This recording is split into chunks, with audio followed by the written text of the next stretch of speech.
The Importance of Being Earnest by Oscar Wilde. Aim High, page 74. Oscar Wilde Was born on 16th of October 1854 in Dublin, Ireland. He was an Irish poet and playwright. After writing in different forms throughout the 1880s, the early 1890s, the best remembered for his epigrams and plays. Let's begin with the story. See the background.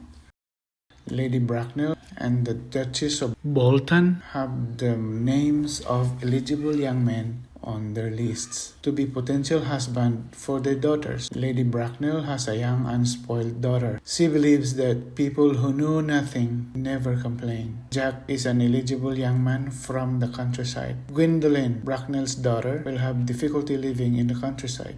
Conversation starts here. Lady Bracknell said, "You can take a seat." And Jack said, "Thank you, Lady Bracknell. I prefer standing." Lady Bracknell said, "Let me tell you that you are not in my list of eligible young men. However, I am ready to include your name should your answer be satisfying to an affectionate mother." Lady Bracknell continued to ask, "How old are you?" Jack said, "I'm 29. Lady Bracknell said, "A very good age to be married. I believe that a man who desires to be married should know either everything or nothing. Which do you know?" Jack said, "I know nothing." Lady Bracknell, "I like that," Lady Bracknell said. Then Lady Bracknell continued to say that, "I don't like anyone tampers with natural ignorance. It's like a delicate exotic fruit. Touch it and the bloom is gone." A man who desires to get married should know either everything or nothing. Which do you know?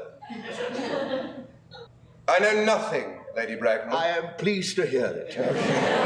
I do not approve of anything that tampers with natural ignorance. Ignorance is like a delicate exotic fruit. Touch it and the bloom is gone.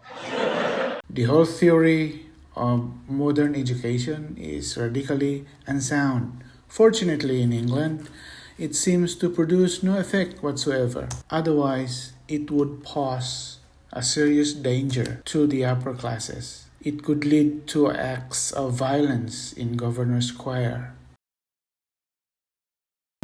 "What is your income?" And Jack said, "Between 7,000 to 8,000 a year, mostly by investment." Lady Bracknell seems to like it. She said that is the best expected of a responsible man in his lifetime. Land has deteriorated its value. It's a property which no one wants to keep. Well, Jack said, "I have a country house with some land attached to it.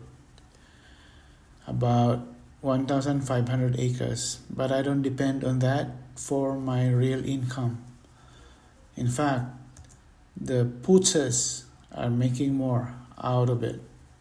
Lady Bracknell seems to be happy with that. "A country house. How many bedrooms?"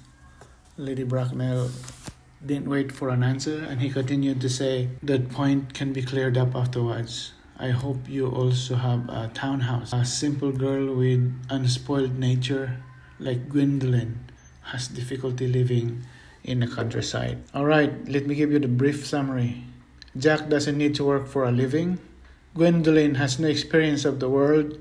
Lady Bracknell believes that Jack is capable of providing for Gwendolyn. Now, if Gwendolyn and Jack, they marry, you have to write an essay.